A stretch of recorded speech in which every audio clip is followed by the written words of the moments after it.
嗨，大家好，我是躺平树，今天是2026年7月12号。這一期咱們繼續聊聊伊朗，聊聊波斯，聊聊中東局勢。今天是美國和以色列對伊朗進行混合糾治的第135天，也是哈梅内伊悟道成仙的第135天，同時也是穆吉塔巴音信全无人间蒸发的第135天。就在這第135天，雙方又要大打出手，前面什麼諒解備忘錄已經成了擦屁股的紙了，已經被撕毀。根據央視報道，當地時間12日凌晨，伊朗伊斯蘭革命衛隊海軍發布聲明稱，對霍爾木茲海峽內一艘船只進行警告射擊。聲明表示，數艘船只試圖偏離批准航線行駛，並無視伊方警告和提醒，拒絕調整航向，按照規定路線航行。其中一艘關閉自身系統，危及海上航行安全的船只遭到警告射擊，並被迫停航。伊朗方面聲明稱說，由於此次不安全局勢是由外國勢力非法干預造成的，霍爾木茲海峽將暫時關閉，直到另行通知。在美國結束對該地區的干預之前，任何船只都不得通行。此外，如果侵略者以此次事件為借口，採取錯誤的行動，或再次對伊朗發動攻擊，伊方將以更強烈的方式和力度予以回應，並將打擊該地區敵方新的軍事基地。伊朗已經警告了我，警告打那些不聽話的油輪。如果美方以此為借口再次襲擊伊朗的話，那麼伊朗就毫不客氣予以堅決反擊。這美國他就不信邪，他就下令打擊。特朗普當然也不是吃素的，對不對？也不是嚇他的。特朗普總統在伊朗伊斯蘭革命衛隊襲擊一艘穿越霍爾木茲海峽的商業貨船後，下令本周對伊朗發動第3輪打擊行動。至於這次打擊行動是不是大耳光行動，這個不太知道，反正是第3輪打擊。特朗普把大鐵錘取消了，說改成這個叫大耳光行動。美國的中央司令部表示，這艘懸掛塞浦路斯旗幟的船只遭受到嚴重損壞、起火，並無法繼續航行。一名民用船員據報失蹤。那這個事情搞大了，前面你伊朗不管怎麼打，把船打成什麼樣，還沒有人員傷亡，但這一次已經造成一個船員失蹤，也知道有可能是掉海裡了。那這個事搞大了。美國官員表示此次打擊旨在進一步削弱伊朗針對民用船只的能力。此前，該政權再次違反諒解備忘錄。美國中央司令部11日在社交媒體上也發文了，說美軍開始對伊朗發動1周內的第3輪打擊。那麼話音未落，伊朗中部地區包括科爾曼、賈斯克和亞茲德遭到美軍襲擊。這次已經不僅僅是什麼南部地區，什麼霍爾木茲干省，這霍爾木茲海峽周邊或者那上面的島嶼被轟炸，已經炸到了伊朗的纵深，就是伊朗的這個中部地區，甚至伊朗的北部地區，鐵路橋也被炸掉。伊朗的防空系統啟動，戰機已經升空。當然了，這個大家能理解，伊朗的戰機升空是為了換個地方躲起來，挪個窩，不是為了迎戰。要迎戰的伊朗的戰機就沒了。還有布什爾、什麼孔甘、戴爾和阿薩盧耶地區都遭到美軍的打擊。但是據說伊朗方面還襲擊了第2艘商船，就不光是塞浦路斯那一艘，又打了一艘船。根據伊朗官方通讯社報道，賈斯克地區聽到了4次以上的爆炸聲，科纳拉克和恰巴哈爾地區聽到了巨大的爆炸聲。那這是美軍的轟炸。根據媒體報道，这個美國陸軍在科威特部署的海馬斯系統發射多枚精確制導導彈，飛越伊朗的西南部，直奔伊朗中部目標而去。這個大家都知道，美軍的海馬斯在俄烏戰場上前幾年表現得相當亮眼，那這次又用在了伊朗。這個大家都知道，為什麼這個又升級了？特朗普不給了伊朗7天辦喪事的時間嗎？說了不要打，結果他們的還沒有入土，雙方就掐起來了。特朗普是前天宣布給伊朗24小時，讓伊朗自己發個聲明，公開聲明，承認霍爾木茲海峽開放，商業船只可以自由通行，而且免費。特朗普說，無論是伊朗直接還是通過地區中間人，在周6必須要發出一份公開聲明，聲明將明確霍爾木茲海峽保持開放，並承諾不對通過該地區的商船開火。結果顯然沒有等來伊朗人的這個聲明，等來的是伊朗人的炮火，伊朗人繼續打擊過往的這個油輪，走霍爾木茲海峽南岸的南線的這個油輪。據說伊朗海軍特種部隊開始在阿曼一側航線部署水雷，你说這就過了。根據央视報道說，伊朗宣布關閉霍爾木茲海峽，直至另行通知以及美國停止干涉這一地區為止。這個央視說，總台記者獲悉，伊朗方面有消息稱，伊朗革命衛隊海軍使用一枚巡航導彈對違規船只實施了打擊。此前，霍爾木茲海峽通航量驟降，幾近停滯。總部位於英國的叫溫沃德海事分析公司9日發布報告說，由於美伊持續交火，霍爾木茲海峽通航量急劇下降，经海峡驶离波斯灣的商船交通基本陷入停滯。報告說，霍爾木茲海峽通航量近日經歷大幅起伏。7日，霍爾木茲海峽共記錄51次通行，駛離波斯灣的船舶數量激增，達到了35艘。8日記錄35次通行，駛離的18艘中，僅2艘經南部航道駛離，說明前夜襲擊發生後，船舶航運商選擇避開靠近阿曼一側航道。8日夜間至9日凌晨，霍爾木茲海峽僅記錄5次通行，只有1艘駛離波斯灣。報告指出，霍爾木茲海峽南部航道基本被棄用，商船駛離交通自6月中旬部分恢復以來，首次陷入實質性關閉狀態。目前，霍爾木茲海峽及周邊海域風險等級為危急。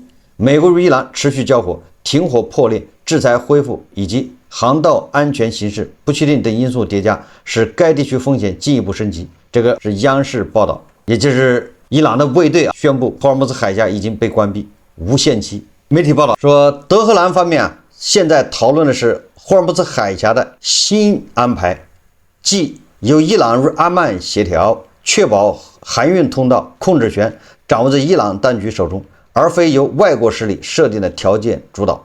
與此同時，伊朗正傳遞雙重信號。在外交層面，官員們表示，談判與調解仍在進行中，包括卡塔爾等國為化解危機所做的努力。但在軍事層面，他們同時警告，局勢升級的可能性依然存在。伊朗官員多次宣稱，手指已扣在扳機上，並承諾將對任何進一步的攻擊和侵犯行為予以所謂的毀滅性回應。因此，這不僅僅關乎霍爾木茲海峽，還涉及美國的干預、伊朗的石油出口制裁以及外交手段是否能阻止新一輪對抗。這個還不算，最嚴重的是穆吉塔巴突然通過他社交媒體，據說一晚上發了10幾條指示，是給人感覺塔巴把他爸埋下去之後埋了，他好像是就相當於一個事情可以腾出手了，腾出精力準備跟特朗普幹。伊朗現任最高領袖穆吉塔巴已於7月11日發表聲明，誓言為遇襲身亡的父親、已故最高領袖哈梅內伊及其他遇難者復仇。說好了要復仇，要升黑旗了。聲明的核心內容上，先是給復仇定性，声明將復仇成為國民的共同訴求，並強調必將進行，而不是說可以進行和不可以進行，這是必將進行，目標直指美國和以色列。穆吉塔巴還說，他為前領袖哈梅内伊復仇不取決於我的存在，也就是就跟穆吉塔巴本人存在不存在不重要，就言下之意，如果穆吉塔巴也被美国和以色列斩首，都要繼續復仇，就是他在不在都要復仇，無論是否在位，這項神聖使命都將被完成，也就是為哈梅內伊復仇已經成為整個伊朗人的畢生的追求，神聖的使命。大家有沒有感覺到這個波斯局勢突然一下升溫了？這是為什麼呢？美國國務卿盧比奧承認，當下伊朗戰爭的目標已經變成只是讓一切回到特朗普發動戰爭之前的原樣。盧比奧他說，正如特朗普所說，事實也清楚證明，美國掌握着所有主動權，如果他們決定走上逐級升級的道路，不存在任何一种情況會讓他們最終擁有最後發言權。但我們更希望這些海峽能夠恢復到本應開放的狀態，回到過去的樣子，任何人都可以使用，水裡沒有水雷，也沒有人需要支付通行費，這就是我們必須恢復的狀態，也是這裡的目標。這是盧比奧說的很強硬。而美國戰爭部長郝克塞斯說，伊朗做出了錯誤的選擇，現在他們要付出慘重代價。而伊朗人呢，一再強調霍爾木茲海峽現狀已發生永久性改變。伊朗議會發言人伊布拉辛·雷扎伊表示，在此前為期40天的戰爭中，美國曾利用該水道運送攻擊伊朗武器和兵力。伊朗現在將基於自身的安全利益對海峽實施管控，即使沒有友好國家的支持也會如此。我們絕不能容許美國人控制該海峽。所以你看，不要說核什麼濃縮鈾，現在就一個海峽已經打成這樣了，人腦子打成狗腦子。所以說，美國和伊朗這個諒解備忘錄基本上也就是已經成了歷史性文件了。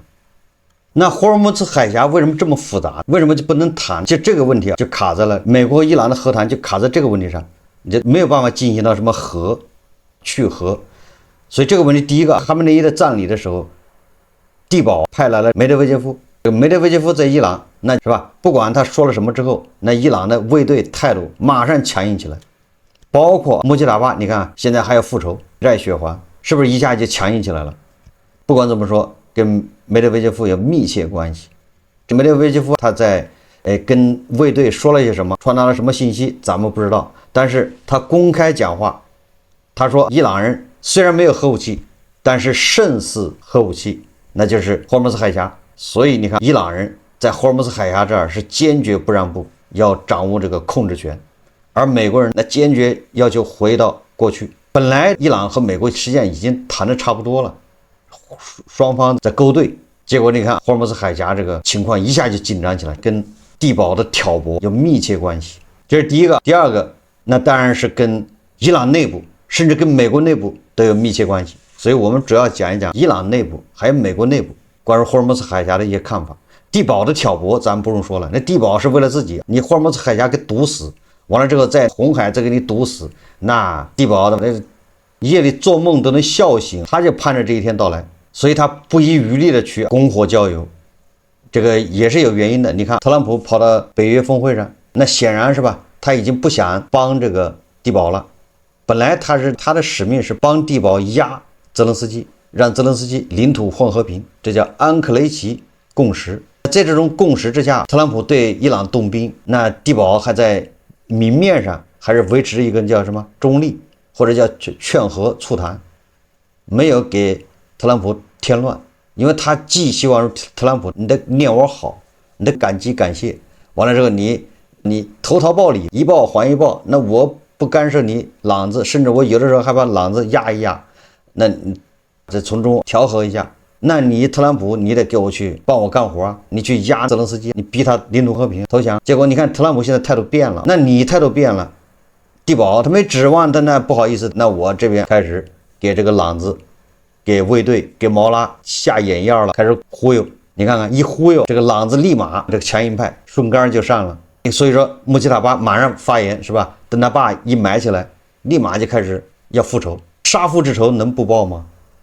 不報那何以在男子漢大丈夫的何以頂天立地行走天下，殺父之仇不報。所以你看他立馬把什麼投降派改革派跟美國人捣鼓着什麼諒解備忘錄，那就完蛋了，形同虛設。所以這是地保為什麼背後突然出手，那實際上是跟俄烏戰爭是密切相關的。當然了，我也不知道是因為是特朗普先倒向了烏克蘭，導致地保生氣，還是先去挑撥朗子，導致特朗普生氣，倒向了烏克蘭。咱那先後順序因果誰先誰後咱不太清楚，但是目前態勢就這麼個態勢，大家能看到。那在伊朗內部那就比較簡單了，因為我們經常分析伊朗內部分成很多派別，就他的這個強硬派裡面也分好多小的強硬派，所以我們一直說人家衛隊他成立之初他就不是什麼保護伊朗，保護什麼波斯人的利益，他不是的，他成立他保護伊朗保護波斯人利益，那是伊朗的正規軍，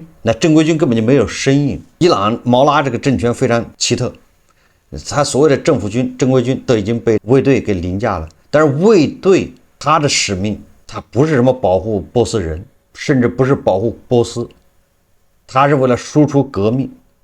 當然了，他打着輸出革命的旗號，實際上是為自己，為一小撮婆羅门，為教士集團這些人他沆瀣一氣，互相勾結，這是這波斯的婆罗门階级鱼肉。因为毛拉政权的合法性来自哪？咱们以前一直讲，毛拉政权的合法性不是说让朗子老百姓过上好日子，朗子什么繁荣富强，那不是他的合法性。他的合法性来自于要把以色列给消灭，要打击美帝国主義，這是他畢生的目標。這是其他的一切是要讓位於這個目標的。什麼波斯人的幸福，波斯人的按揭貸款能不能還得上，波斯人有沒有工作，那些事情，波斯人是不是吃草，那放在第二位。第一位是這個是決定他的什麼政權的合法性，其他的民生是讓位於這個的。當然了，這是他所謂的，當然了，這有一個崇高的理想，是吧？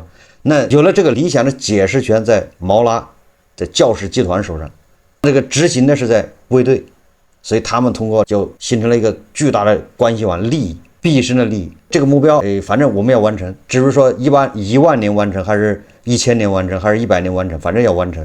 那在這完成的過程中，形成了一個婆羅門階級，他們就在波斯人身上就像一個毒瘤寄生，因為民生是放在第二位的，一定要記住了，一切都可以為衛隊為這種叫革命輸出。好，如果說改革派和特朗普倆勾結達成了協議，停火了，那伊朗國內是不是就要開始建設了？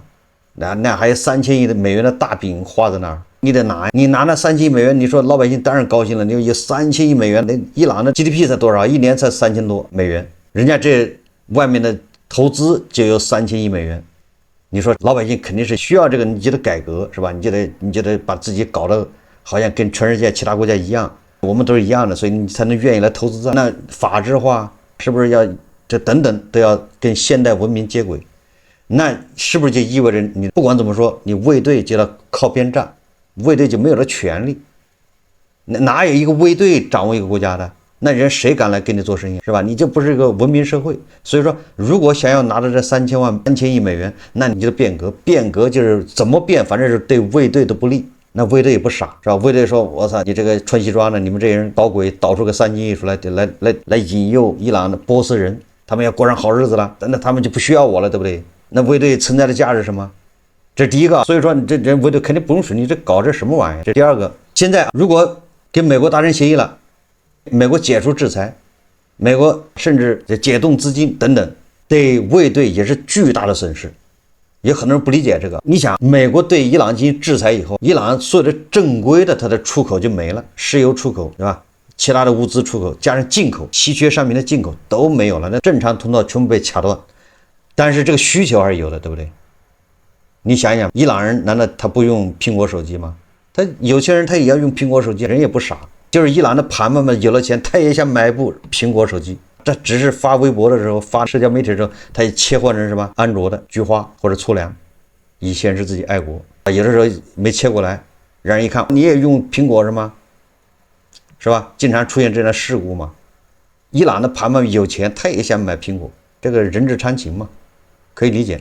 但是蘋果又不能賣到伊朗，那怎麼進入伊朗？那所以說肯定有個黑市，就是走私。那這個誰掌握呢？這不是伊朗政府掌握，這個就是衛隊在掌握。無論是伊朗的石油出口，還是很多物資進口，都是由衛隊掌握。那你說這個巨大的利潤，這個就是個黑市。那這個是不是衛隊賺得盆滿缽滿？這個錢你也不知道進了誰口袋。石油出口是由衛隊掌握，這伊朗的。那你說外匯都到了衛隊那兒。他通過伊拉克什葉派民兵，就通過那兒給他洗產地，洗成伊拉克的，或者是通過什麼，反正人家有辦法，人家手上有槍有政權，所以衛隊掌控這個石油的出口的走私，進口的這些物資衛隊掌握。比如說蘋果手機，你在國際市場買來好像500美元，衛隊把它拿到這個朗子那兒賣，那怎麼着還不得賣個5000美元？那中間這個巨大的利潤都誰賺走了呢？不是進了伊朗什麼國庫啊，是進了衛隊某些人的口袋。那大家想象一下，等到美國和朗子正常化了，不制裁了，那蘋果手機隨便賣了，外面國際上賣500，到了朗子那兒正常渠道，對吧？到了朗子賣1000，那500是朗子政府收去了，這是稅進了政府的口袋，是吧？老百姓又用了便宜的這個蘋果手機，唯獨的就是衛隊的利潤沒了，衛隊的好處沒了。那你說誰能收得到這個？衛隊他也要把錢換成綠票子，是不是？也要把錢存在迪拜，甚至把錢存到美國去，把老婆孩子也送到美國，教导老師，对吧？跟那個亡國散人一樣，如禽兽無異。那他也要這樣，對不對？他誰都要錢，要綠票子，是吧？那個亡國散人就天天拼命的搬運，他能搬1200多個視頻。現在改名改成什麼宜城散人，沒有用，禽獸就是禽獸，不因為改個名字就不是禽獸了。那衛隊，你說他肯定不願意看着这個改革派跟美國人勾肩搭背。你只要改革派跟美國人勾肩搭背，以後這個利益都是改革派的，對不對？那以後在伊朗國內的話語權，那都是改革派說了算。所以說，伊朗內部的這個鬥爭，大家也要知道，這個是沒有辦法，誰也阻止不了的。你說以誰的意志為轉移？老哈梅内伊在的時候，他能兩邊平衡，今天跟這個一波打那個。明天跟那個一波打這個，這麼來回捯饬，維持他的金字塔塔尖這種平衡。但是哈二就稍微差點了，哈二他的權威不夠，這是第一個，誰也不把他當回事。衛隊說你是我給你弄上去的，挟天子以令諸侯。而這個改革派的總統佩澤西強，他的副總統都已經直接在伊朗媒體上發文章，質疑領袖不能搞一言堂，領袖說的話也要經過國家什麼安全委員會來投票。而不是說你一說什麼就是什麼，如果領袖說什麼就是什麼，那還要安全委員會幹什麼？還要議會幹什麼？還要選總統幹什麼？人家就已經直接質疑領袖。你說穆吉塔巴都混成這樣了，是吧？也就是他的權威沒了。你這玩意兒就害怕，就是這個正義聯盟這種國家，且前蘇聯模式這種國家，就害怕的權威受損失。但一旦受損失，那你誰都不把你當回事，那你就沒權利，这要命啊！所以你看他們之間鬥爭公開化，正好地保跑去拱火一澆油，穆吉塔巴馬上振作精神要反擊。如果不反擊，你還真拿這個是吧老虎當病貓。這回地保在地保裡面笑得已經合不攏嘴，晚上要約他的那新女友，來了精神，讓那乾兒子宜城散人在旁邊伺候端水。我記得《紅樓夢》裡面有這個場景是吧？完了賈璉和王熙鳳是不是？完了这個那誰平兒就負責端水是吧？端水幹啥大家都知道，反正都明白，就負責伺候嘛。那宜城散人也是幹這個，給那義父啊乾爹地保去伺候，幫他端水擦拭洗一洗，來了精神。這是朗子國內，這個大家都能想象得到的，這實際上不複雜。也就是說衛隊肯定是不能接受跟美國和解了，一和解了衛隊的價值就沒了，衛隊的合法性就沒了，誰能受得了啊？不僅要退出歷史舞台，甚至還遭到清算，這太可怕了。你從擁有權利到失去權利，這個是最可怕的。如果你一直就沒有權利，這沒有什麼好可怕的，你沒有嘗到個權利的滋味。權力是最好的春藥，所以說這個宜城散人這義父，對吧？80歲了還扶我起來是吧？還得再來一次，權力是最好的春藥啊。好，這是朗子國內，咱就說到這兒，以後有機會再說說美國國內，他也不消停。美國國內咱們早就說了，對不对？這個萬斯去談判，我記得第一天我就說了，這個萬斯就是去背鍋的，這特朗普不帶這麼坑人的，對不對？但是特朗普人家自己也說了，他真假，他說我讓萬斯去簽談判，谈成了功勞是我的。輸了，但失敗了，那這個責任都是萬斯。這是特朗普自己對記者說的，但是他說這話真假，但事實上真的是這樣。這萬斯就倒了大霉，但是萬斯跟萬斯本人有關係，他就是這個投降派，他就不願意打，所以人家伊朗人就指定要跟萬斯談判，不跟這個什麼維特科夫，不跟什麼庫什納，說這倆人是以色列人、猶太人，不是好人，是吧？我是指名道姓的要跟萬斯談，也不跟那個盧比奧談，這盧比奧太強硬了。那特朗普就順水推舟，跟伊朗人合謀，把萬斯推坑裡去了。正好萬斯他自己願意，他就像這個美國要抽身，美國至上，不要管這些亂七八糟事情。朗子如果有核武器，讓他有去唄，也反正他也炸不着美國。我跟你講，他潛台詞就是这意思，別管了，美國人為什麼管這個？我管好自己就完了。所以他要對朗子要绥靖投降，他以為談判可以解決。跟伊朗談一個大差不差的協議就完了，然後就是體面收兵，然後就宣布自己勝了，這就是萬斯的主意。但是說實話，萬斯還是嫩了一點，因為他畢竟他沒有從政經歷，他都沒跟人談過合同，我估計那商務合同都沒談過，就不要說這種涉及領土主權這種合同，他更沒。你說他哪有什麼經驗啊？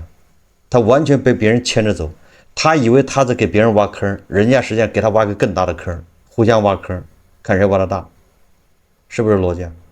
所以現在你看，盧比奧跑出來宣布，這個協議白談了，又回到了過去。你看卢比奧挺厲害，這一次人家成功的推到後面，讓萬斯去啃這個硬骨頭，你啃不了，你去談判只有失敗，沒有勝利。為啥？你就是談成了，那特朗普的功勞不已經說了嗎？而且成的可能性非常低，就基本上成不了，只有黃的份。所以說萬斯就是背鍋的。而你看這個諒解備忘錄剛談成，第一輪談判一結束，萬斯立馬跑到中東去，是吧？跟那個完顏國叫海合會在一起召開會議，萬斯宣布統一立場，統一陣線，是吧？第一個就是海峽堅決不能收費，海峽要恢復到過去。萬斯給他們打氣，不是萬斯，是盧比奧給海合會周邊完顏國打氣，就堅決不能交錢，這個海峽堅決不能交給伊朗人管理控制。那他這一統一戰線的吧，那不就是相當于把萬斯搞的諒解備忘錄給攪黃了嗎？萬斯是語焉不詳，知道什麼意思嗎？萬斯是想變通的，你朗子你想控制霍爾木茲海峽，你就控制去唄，但是你給我美國面子就行了，你不要直接收費，你讓別人收，带你分也可以。這意思反正得變通一下，霍爾木茲海峽的控制權在萬斯那是可以談的，是可以變通的，沒有掐死。但是在盧比奧那就是死的，他就要回到過去，你別跟我玩文字遊戲，這是盧比奧說的，你不要跟我玩文字遊戲，我們就要回到過去。那實際上盧比奧就在跟萬斯叫板，所以萬斯你看跟咱們一直說嘛，這共和黨裡面王儲是吧？這現在就是萬斯和盧比奧兩人。那特朗普到底支持誰？特朗普也可能誰贏他就支持誰。我認為特朗普是比較符合特朗普的性格，他一定是萬斯和盧比奧兩個人，你們倆競爭唄，誰贏了我支持誰。實際上盧比奧他的得分肯定比萬斯高了，為什麼？人家把委內瑞拉整得服服帖帖的，現在整個委內瑞拉是就在萬斯手上，非常低調，也非常在按照這個預想在往前走，這就是功勞一件。如果委內瑞拉如果面貌一新，是吧？這不就盧比奧的政績嗎？再加上伊朗這兒，反正萬斯肯定是失敗了。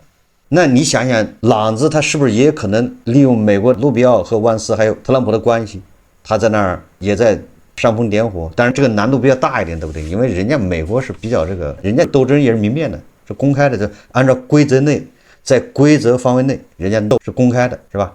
他跟朗子這種黑箱操作不一樣，是不是啊？哪兒都有鬥爭，但是無非就是鬥爭有沒有規則。是不是公開透明的，還是黑箱操作鬥爭啊？這就是文明和野蠻的區別。你不能說文明社會就沒有鬥爭，那是不可能的。有人的地方就有鬥爭，無非就是規則唄，公平不公平。所以說，你看這美國國內它也是鬥得比較激烈，那就至於共和黨和民主黨之間，那更是你死我活的鬥爭了，都不說了。